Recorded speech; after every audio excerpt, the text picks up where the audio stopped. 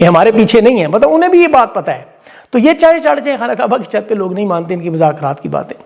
اب اس میں دیکھیں جو سب سے بڑا معاملہ، یہ جو پریشر بڑھے گا آپ کو مذاکرات کا معاملہ اٹھتا ہوا نظر آئے گا، اور بڑی شدت سے. میں اسی لیے آپ کو تفصیل بتا رہا ہوں کہ 3-4 شرائط دیکھیں انہوں نے رکھی ہیں نا مذاکرات کی. جب بھی آپ کے سامنے کوئی بات کرے آپ یہ کلپ کاٹ کے اپنے پاس رکھ لیں تاکہ آپ کو یاد رہے. پچھلے 3 سال 10 مہینوں میں انہوں نے بلا شبہ عمران خان سے مذاکرات کی باتیں کی، پیغامات بھیجے، کوشش کی، اور 2-3 دفعہ یہ کامیاب بھی ہوئے معاملات. ان کی شرائط پہ عمران خان خاموش بھی رہے. مطلب انہوں نے کہا سیاسی تحریک نہ چلائیں، معاملات میں دخل اندازی نہ کریں، کچھ عرصے کے لیے سیاست چھوڑ دیں، ملک سے باہر چلے جائیں، ہاؤس اریسٹ ہو جائیں، یہ سب کچھ آپ جانتے ہیں. بلکہ مارچ 2024 میں آپ کو یاد ہوگا 3 مہینے کا عمران خان کو انہوں نے وقت دیا تھا کہ 3 مہینے بعد رہائی پکی. ایک وقت میں بنی گالہ کی تو باقاعدہ آپ کو پتا ہے تیزی و رائش، صفائی ستھرائی، ہاؤس اریسٹ کا پورا انتظام کر لیا گیا تھا. 26 نومبر سے بھی 3 دن پہلے تک یہ معاملات طے ہو چکے تھے. ویڈیو کال پہ خان کو لینا تھا. لیکن اصل مسئلہ کیا ہے جس پر سارا معاملہ کھڑا ہوا، جس کی اب بنیادی سامنے چیزیں آئیں کہ عمران خان نے مطالبہ رکھا کہ اگر آپ سنجیدہ ہیں تو پہلے پھر جنرل عاصم منیر استعفیٰ دیں. پھر میں خاموش ہو جاتا ہوں، آپ کے سسٹم کو 1 سال کا وقت دینے کو تیار ہوں. اب عمران خان کو پتا ہے کہ جنرل عاصم منیر استعفیٰ نہیں دیں گے، اور پھر اس مطالبے کے بعد چراغوں میں تیل بھی نہیں رہا. اب عمران خان اس مطالبے سے پیچھے نہیں ہٹ رہے، اور اصل بنیاد یہ پتہ چلی ہے کہ یہ ہے ڈیڈ لاک. اب کیا مذاکرات کریں، عمران خان سے کیا بات کریں؟ وہ بات کرتے ہیں کہ پہلے استعفیٰ دو. اب تحریک انصاف کے لوگوں کو بھی اس بات کا ابھی طرح پتہ چلا ہے، اور اسی لیے ان کو یہ اب سمجھ آئی کہ مذاکرات کا حل کیوں نہیں نکل رہا. اب جب تک کوئی بڑی طاقت اوپر نہ ہو جو دونوں کو تیار کرے. اور انٹرنیشنل سطح پہ تو دیکھیں جنرل عاصم منیر سے استعفیٰ اسی طرح مشرف کی طرح لینے والا معاملہ جو موجودہ حالات میں سب جانتے ہیں اس وقت تک بہتری نہیں آ سکتی، یا پھر پاکستان کی عوام جنرل ایوب خان کی طرح استعفیٰ لے، تو یہ استعفیٰ دینے پہ تیار نہیں ہے. اب انٹرنیشنل سطح پہ آپ دیکھیں کہ ان کے اپنے صحافی، جو ان کے اپنے عسکری صحافی ہیں، ان کے اپنے اسٹیبلشمنٹ کے قریبی صحافی ہیں، وہ کہہ رہے ہیں کہ فیلڈ مارشل ڈونلڈ ٹرمپ کے ہاتھوں بہت بڑی مصیبت کا شکار ہونے والے ہیں. ٹرمپ کو اگر یہ انکار کریں گے، اس کی بات نہیں مانیں گے تو نہیں چھوڑے گا، اور اگر اس کی بات مانیں گے، غزہ میں چلے گئے، ساری اس کی ہوگی ڈیل شیل، تو پھر دلدل میں پھنس جائیں گے. مطلب آگے کنواں پیچھے کھائی اور ہر طرف پیٹی آئی. اس بات کو ذرا غور سے اب سمجھے، آپ کو اندازہ دے. اسی لیے ملک میں آپ کو جنگی اور عسکری طاقت پر چلنے والا، پاکستانیوں کے ساتھ جنگ لگانے والا معاملہ نظر آتا ہے. چاہے وہ خیبر پختونخوا ہو، بلوچستان کے ڈرون ہو، پنجاب میں مارا ماری، یہ سب کچھ اسی وجہ سے ہو رہا ہے. اور دہشت گردی بھی عروج پہ اسی وجہ سے. 1 لاکھ سے زیادہ پاکستانی دہشت گردی میں آپ کو پتہ ہے شکار ہو چکے ہیں. اب ان حالات میں جو معیشت کے حالات ہوئے، اب تو تحریک صاحب کو چھوڑیں، صحافیوں کو چھوڑیں، اب تو ان کے اپنے لوگ معیشت کا کیا کہہ رہے ہیں. وہ کہہ رہے ہیں ہمارے حالات خراب ہو گئے، ہمیں سمجھ نہیں آ رہی ہم مشکل سے کیسے نکلیں. اور یہ دونوں حکمران جماعتوں کے دونوں بڑے رہن، پیپلز پارٹی اور نون لیگ، دونوں کے سینئر ترین رہنما کہہ رہے ہیں. وہ کہہ رہے ہیں کہ ہم عوام کے لیے کچھ نہیں کر پا رہے. مصدق ملک نے اعتراف کیا پہلے کہ $4 ارب جو ہے وہ صرف 50 خاندانوں میں بانٹے ہوئے ہیں. ہم پاکستان سے غربت کیسے ختم کریں؟ اور ان کا یہ بھی کہنا تھا کہ اس وقت چودھری، ذرا غور کریں، چودھری کی وجہ سے 99% طاقت جس کے پاس ہے، 70% پاکستان کی ملک کی دولت اس کے پاس ہے، ہم تو اس کے مظاہرے ہیں. خوشحالی کیسے آئے گی؟ اب چودھری کسے کہہ رہے ہیں؟ آپ کو سارا پتہ ہے. معاشی بدحالی کے ذمہ دار یہ ڈائریکٹ فیلڈ مارشل کو ٹھہرا رہے ہیں. اعظم نذیر تارڑ نے خود تسلیم کیا کہ معیشت نہیں چلتی ہم سے جب تک تحریک انصاف ہمارا ساتھ نہیں دے گی، مساک معیشت نہیں کرے گی. قمرالزمان قاہرہ پیپلز پارٹی کے وزیر، اس نے تو صاف صاف مان لیا کہ ہاں مصر کا ماڈل ہم نے کوشش کی ہے، IMF سے ڈالر بھی لیے، فارم 47 کی حکومت بھی بنائی، عبد الفتاح سیسی کی طرح جنرل کی طرح فیلڈ مارشل بھی بنے، لیکن یہ مجبوری کا نظام ہے جو تھک گیا، نہیں چل سکتا. تسلیم کر رہے ہیں. عطا تارڑ کہتا ہے 2 سال پہلے کے ساتھ موازنہ کر کے دیکھ لیں. 2 سال پہلے حکومت ہی نہیں کی تھی، خان کی حکومت گرائی 4 سال ہو گئے. وہ کہتا ہے نمبروں میں دیکھیں ہم آگے.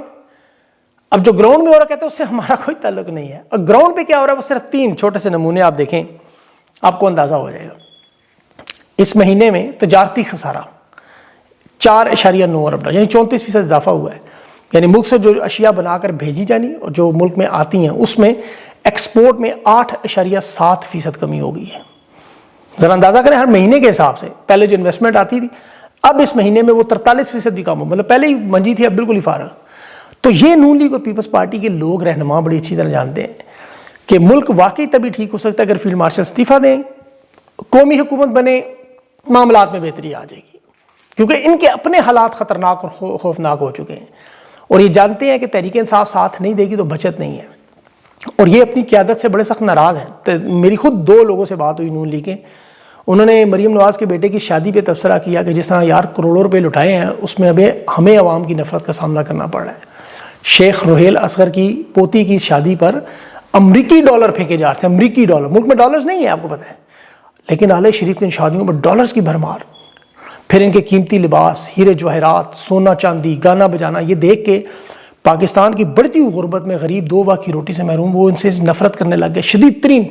وہ خود کہہ رہے تھے، کہتے ہیں ہماری شکلیں نہیں ہلکے کے لوگ دیکھنا چاہتے ہیں، لیکن ہمارے پاس اقتدار کا اور کوئی راستہ نہیں ہے۔ اور ابھی تو محمود اچکزئی جب آج پارلیمنٹ میں گفتگو کریں گے، نواز شریف کا کردار بتائیں گے جو نوٹیفکیشن میں تھا۔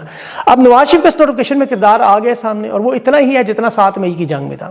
7 مئی کی جنگ میں آپ کو پتا ہے نواز شریف نے باقاعدہ نقشے بنا کے آرمی چیف کو سمجھایا تھا کہاں حملہ کرنا ہے، کس طرح کرنا ہے، جس کا نون لیگ نے کریڈٹ لیا تھا۔ اب وہی کردار نواز شریف کا اس وقت نوٹیفکیشن میں بھی ہے۔ کریڈٹ نواز شریف کو دے کے اسے ریلیونٹ کرنا ہے سیاست میں، ظاہر ہے وہ اس وقت تو میاں صاحب بالکل پیچھے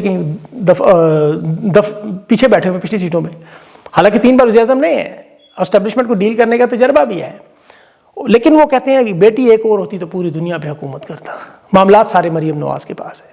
شہباز شریف تو سرنڈر بوائے ہیں، یہ تھوڑی سی اگر ہمت دکھاتے تو میاں صاحب قاضی فائز کو اس وقت تک الیکشن کمیشن کا چیئرمین لگا چکے ہوتے۔ جنرل ریٹائرڈ ندیم انجم اس وقت قومی سلامتی کا مشیر یا آپ کو ISI کے چیف نظر آ رہا ہوتا، ریٹائرڈ۔ بہرحال انہیں پتہ ہے کہ اس کا انجام کیا ہونا ہے، کیونکہ یہ لوگ بارہا بھگت چکے ہیں اور آگے بھی بھگتیں گے۔ اب جو اصل معاملہ جو آپ کو بتانا ہے، جو لیکن ان کے لیے ایک نیا وبال جان شروع ہو گیا ہے، ایک ختم ہوتا ہے دوسرا شروع۔ عرب امارات کے صدر محمد بن زائد 2 گھنٹے کے انتہائی اہم دورے پر بھارت پہنچ گئی۔ اور یہ انتہائی اہم دورہ کیوں؟ نریندر مودی محمد بن زائد کو میرے بھائی کیا گلے لگا، مارچ پاس، گارڈ آف آنر، توپوں کی سلامیاں، پھر ایک ہی گاڑی میں سفر کیا اس میں۔ اب معاملات ہیں 4، ذرا غور سے سنیے گا۔ ایک تو یمن کا معاملہ، سعودی عرب امارات کا براہ راست، ایران امریکہ کا معاملات، غزہ کا معاملہ جو بورڈ آف پیس اور فوج بھیجنا، یہ ذرا ذہن میں رکھیے گا، اب آپ کے کان کھڑے ہونے چاہیے۔ محمد بن سلمان نے ہندوستان کے ساتھ دفاعی ڈیل کی ہے، محمد بن زید نے۔ اب یہ سعودی عرب اور عرب امارات کی جنگ جو لیبیا، یمن، صومالیہ اور سوڈان میں تھی، اب بڑھتے بڑھتے پاکستان ہندوستان تک آ گیا۔ سعودی عرب نے ڈیل کی پاکستان سے دفاعی، پاکستان کے بنے جہاز JF تھنڈر عرب امارات کی مخالف حکومتوں کو جیسے سوڈان کی حکومتوں نے دیے اور ڈیل کرنے کی کوشش کی، اور پھر خلیفہ ہفتار $4 ارب کی عرب امارات کی جو ڈیل تھی وہ رکوانے میں انتہائی اہم کردار۔ عرب امارات کے صدر پاکستان آیا، بڑی کوشش ہوئی بات چیت، لیکن سعودیہ دباؤ زیادہ تھا۔ پاکستان نے وزن سعودی پلڑے میں ڈال دیا، اور وہ فلسطین کے 2 ریاستی حل میں ہے سعودیہ، یاد رکھیں۔ عرب امارات اسرائیل کے ساتھ کھڑا ہے، بلکہ ہندوستان کے ساتھ اتحاد بھی ہے۔ کل ڈونلڈ ٹرمپ نے اچانک ہندوستان کو غزہ میں نریندر مودی کو بورڈ آف پیس میں دعوت دے دی، اور عرب امارات آج یہاں پہنچ گیا، اور وجہ غزہ میں فوج بھیجنا، اور وہ کہہ رہے ہیں پاکستان سے نہیں کروائیں گے، ہم ہندوستان سے کروائیں گے۔ اقوام متحدہ کے تحت امن میں فوج ہندوستان کی نہیں جاتی، یاد رکھیں، خارجہ پالیسی میں۔ لیکن اب ہندوستان کو اندازہ ہو کہ یہ بلاک سیاست کا جو حصہ بننا ہے، امریکہ کے یا تو قریب ہونا ہے یا کھل کے ان کی مخالفت کرنی ہے۔ کاؤنٹر کرنے کے لیے غزہ میں فوج بھیجنی بھی پڑے تو سوچنا پڑا۔ اب اس میں میں آپ کو بڑی اہم بات بتا رہا ہوں، وہاں ہندوستان کی فوج میں مسلمانوں کی بہت بڑی تعداد ہے، یہ یاد رکھیں۔ ٹوٹل فوج ان کی بنتی ہے کوئی 13-14 لاکھ کے قریب، اس میں 10% جو ہے وہ بنتے ہیں تقریباً 1,30,000، تو 5-10 ہزار فوجی بھیجنے کے لیے کوئی مشکل نہیں، اور یہی ان کا سب سے بڑا ٹرمپ کارڈ ہے، اور اسی پہ آپ کو آنے والے دنوں میں چیزیں نظر آئیں گی۔ اب ایران کا جو دوسرا معاملہ ہوا، جہاں عرب ممالک میں خاص طور پر سعودی عرب میں جرأت پیدا ہوئی، دیکھیں ایران کے معاملے پر امریکہ کو 2 دفعہ شکست ہوئی۔ پہلے تو اسرائیل کی جنگ تھی جو آپ جانتے تھے، دوسری دفعہ یہ جو مظاہرین کے ذریعے ہوا، اور یہاں مظاہرین کے ذریعے اسرائیل نے پورا موساد کا نیٹ ورک بھیجا تھا۔ مائک پومپیو نے جو 1 جنوری کو ٹویٹ کی تھی کہ موساد کے ایجنٹ جاسوسی کا نیٹ ورک ایران میں ہم پھیلا چکے ہیں، اور اس پورے نیٹ ورک میں آپ کو پتہ ہے ان کے پہلے سائنسدان تھے، ایرانی جرنیل تھے، چیف آف سٹاف تک تھے، وہ سارے اس جنگ میں کام آئے۔ اب سپریم لیڈر پر بھی انہوں نے قاتلانہ حملے کرنے تھے، صدر کو بھی ہلاک کرنے کی کوشش تھی، لیکن وہ سارے گرفتار ہوئے۔ وہ تصاویر سامنے آئی جس پہ ٹرمپ نے کہا 800 لوگ اگر پھانسی دے تو حملہ کریں گے۔ اب وہ پورا نیٹ ورک انہوں نے ایران نے تباہ کیا، بلکہ ہیکرز کی مدد سے اسرائیل کے ڈمونا میں جو ریئیکٹر ہے اس کی تصویریں بھی جاری کر دیں، اور ساتھ یہ پیغام دیا کہ ہم میزائل ٹیکنالوجی میں ایک طرف انٹر کانٹیننٹل بیلسٹک امریکہ تک پہنچانے والا 3000 میزائل، اور جو ابھی سب سے بڑا اہم معاملہ انہوں نے بتایا کہ 400 کلو یعنی 60% یورینیم افسودہ حالت میں ان کے پاس تیار ہے، جس سے 80 سے 140 ہتھیار بنا سکتے ہیں 24 گھنٹے کے نوٹس پر۔ اور پھر ان کی جو قائم 100 خلائی گاڑی جس کے اندر انٹر کانٹیننٹل میزائل آپ کو پتہ لانچ کیے جاتے ہیں۔ اب ایران میں رجیم چینج اسی لیے نہیں ہو سکی، اور یہ ایٹمی ہتھیار ابھی تک انہوں نے اجازت نہیں ہونے، وہ اسے حرام سمجھتے ہیں، لیکن مجبوری میں بنائیں گے۔ پھر چین سے جو ان کے معاہدے ہوئے فضائیہ، روس کے ساتھ S-400 کے، تو اس سے اندازہ ہو گیا عرب دنیا کو کہ یہ اگر 58 سال میں اسرائیل نے ہمارے اوپر ایک خوف اور دہشت طاری کی ہوئی ہے، تو ہم بھی کھل کے اس طرح بات کرتے ہیں. عرب امارات تو چلے پراکسی ہے ان کی, لیکن سعودی عرب, قطر, بحرین, یہ باقی سارے ممالک اسرائیل سے خوف زدہ تھے. اب ان کا خوف دور ہوا ہے اور اب وہ کھل کے سامنے آ رہے ہیں. اس میں بڑا اہم معاملہ ہوگا. تو یہ جو نئے اتحاد آپ کو بنتے ہوئے نظر آئیں گے, اس میں خاص طور پر جو برکس کے ممالک ہیں, اور ظاہر ہے اس میں یاد رکھیں کہ چین ایک بہت بڑی طاقت ہے, معاشی طاقت, جو پیچھے بیٹھ کے سارے معاملات چلا رہے ہیں. اور اب تو یہ خبر بھی آ رہی ہے کہ افغانستان بگرام ایئرپورٹ جو ہے وہ ڈونلڈ ٹرمپ کی سب سے بڑی خواہش, وہ چین کو دینے کے لیے بھی تیار ہے. اس پہ بھی ان کی بات چیت ہو رہی ہے. تو یہ جو اتحاد بننے والا معاملہ ہے, اس میں چین, روس کے ساتھ شمالی کوریا اور ایران, یہ بہت بڑا فوجی اتحاد بننے جا رہا ہے. ظاہر ہے چین کو تائیوان میں, جنوبی کوریا اور جاپان کس لیے جو مسائل ہیں وہ ٹیکل کرنے ہیں, شمالی کوریا کی ضرورت ہے, یہاں چین کو افغانستان, ایران کی ضرورت ہے, اور ہندوستان کو کاؤنٹر کرنے کے لیے پاکستان. پھر پیچھے بحیرہ احمر اور افریقی ممالک کی رسائی ہے, یعنی تجارتی راستے ہیں, وہ یمن کے حوثیوں سے لے کے سعودی عرب تک تجارتی بندرگاہوں کا معاملہ ہو, چین ان کی حفاظت کرنا چاہتے. تو یہ سارا جو نیکسس بن رہا ہے, اس کی وجہ آپ کو بتانے کی کہ امریکہ کے لیے معاملات جو ہیں, ٹرمپ کے لیے, وہ کچھ اچھے نظر نہیں آ رہے. اور یہ ڈیمانڈ کی جائے گی پاکستان سے ان چیزوں کو کاؤنٹر کرنے کی, جو یہ نہیں کر سکیں گے. اور یہی ان کے عسکری صحافی بھی اور قریبی لوگ, بلکہ نجم سیٹھی بھی کہہ رہا ہے, بلکہ وہ بھی کہہ رہا ہے کہ ٹرمپ کی مانی تو پھنس جائیں گے, نہ مانی تو وہ گردن پکڑ لیں. تو یہ اب دیکھیں ہوتا ہے کب, اس مہینے میں ہوتا ہے, 15 دن میں ہوتا ہے, 8 دن میں ہوتا ہے, یہ اللہ جان دے, لیکن ہوگا ضرور. اپنا خیال رکھیں. اور نورین خان کا انٹرویو ضرور چیک کیجیے گا. انہوں نے ابھی وہ تقریباً وہ بزی تھیں, ابھی وہ تھوڑی دیر بعد انشاءاللہ ان سے انٹرویو کروں. اگر ابھی نہ لگا تو صبح 9 بجے پاکستان کے ٹائم پہ آپ ضرور چیک کیجیے گا. اپنا خیال رکھیں, مجھے اجازت دیں, اللہ حافظ.